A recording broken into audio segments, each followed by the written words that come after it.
Hi everyone, and welcome back to the Distress Crayon series. I hope that you have enjoyed all of the cards so far.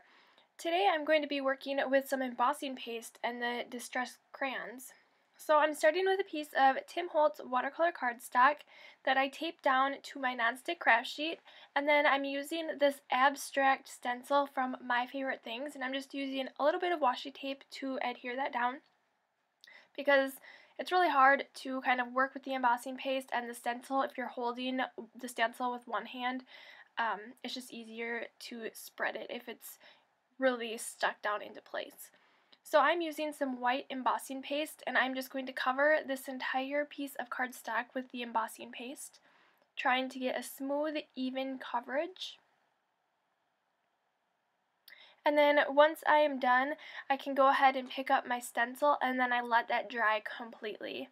So I'm using the Bright Packs again. I have three colors. I have the Mustard Seed, the Picked Raspberry, and the Spiced Marmalade. And I'm just going over this embossing paste. You can see how it sticks right to the embossing paste itself and doesn't go into the cracks. If I really pushed hard, I could get it into those cracks, but I don't want that look right now. I'll show you kind of how I work with this and make them blend.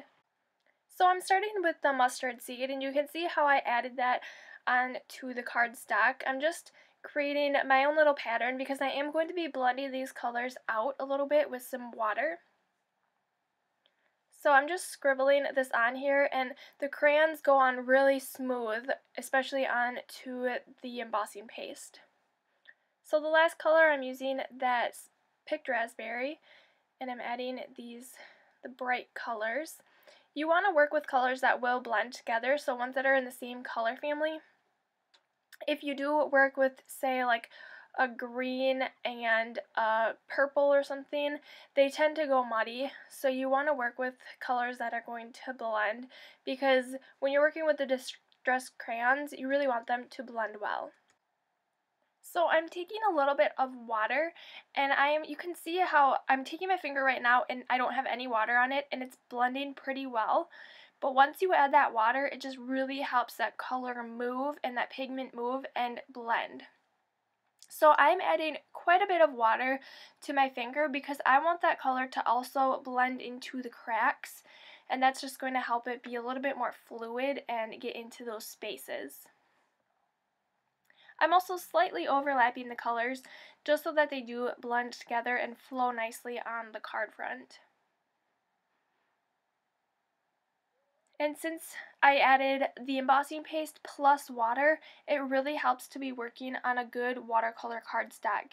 You don't really want to try this on regular cardstock or thin cardstock because the paper is really going to warp and it's not going to hold that moisture very well. So once I finished that, I just let it dry completely and I started working on the next piece. So I'm going to be adding a few of these little monsters. These are from Lawn Fawn. I'm going to be stamping these on a piece of Coordination's 110-pound cardstock, and I'm using my Tuxedo Black Memento ink because I'm going to be coloring these in with some Copics. So I'm just choosing the ones that I want to use. I'm only going to be using 3 of the monsters, so I can go ahead and stamp those right down. And then when I stamp using this ink and cardstock combination, I always like to make sure that the image is completely dry before I start coloring them in, because sometimes it sits more on top of the paper and the colors bleed a little bit, but once it's dry, this paper works really well for Copic coloring. So I'm starting by coloring the top monster with the YR04. And then I'm going to add a little bit of shading in with the YR07. And I'm coloring a little different than I normally do. I'm going to color more like 1/3 of it with the darker color and add in the shadow that way. And I'm blending that out with the YR04. And then I'm going to go back in with that YR07 and just darken up that shadow even more. For the middle one, I'm going to be coloring this in with the Y15. And the colors I'm choosing are colors that match the background that I used. You could do different colors, complementary colors if you wanted, but I just wanted them to match that background. So I colored in the shadow with the Y17 and then blended that out with the Y15. And lastly, for the bottom one, I'm going to use the RV10.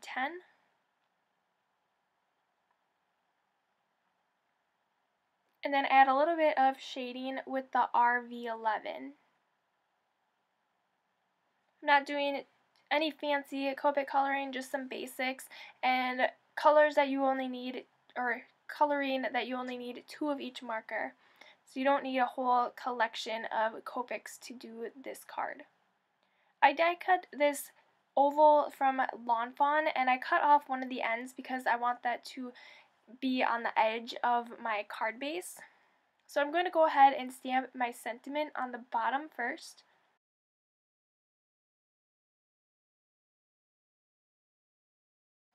And then I'm going to go ahead and adhere this piece down with my ATG adhesive.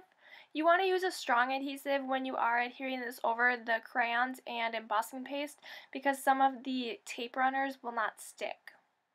And then I'm going to put that piece on my white A2 size card base.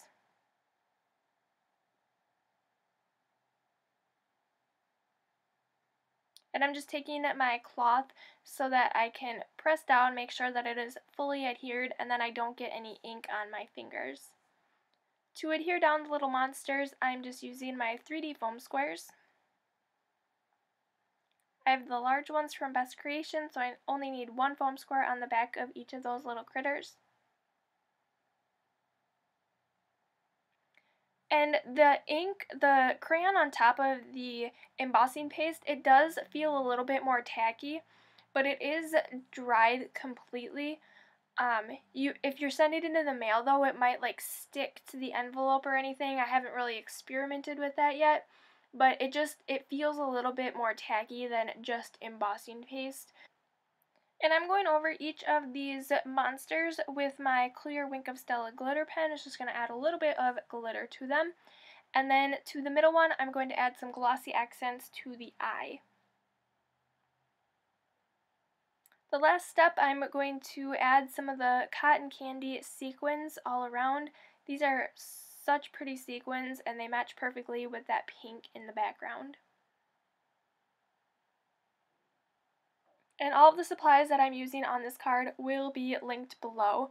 Also, make sure to stop by my blog. It is linked in the down bar below for a giveaway. I'm giving away the set of distressed crayons that I'm using. They're brand new, of course, not the actual ones that I'm using, but they are the Brights pack.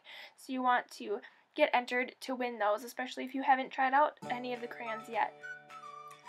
Thank you guys so much for watching. Make sure that you're subscribed to my channel if you're not already, and I will see you all back here tomorrow for another awesome video. Bye everyone!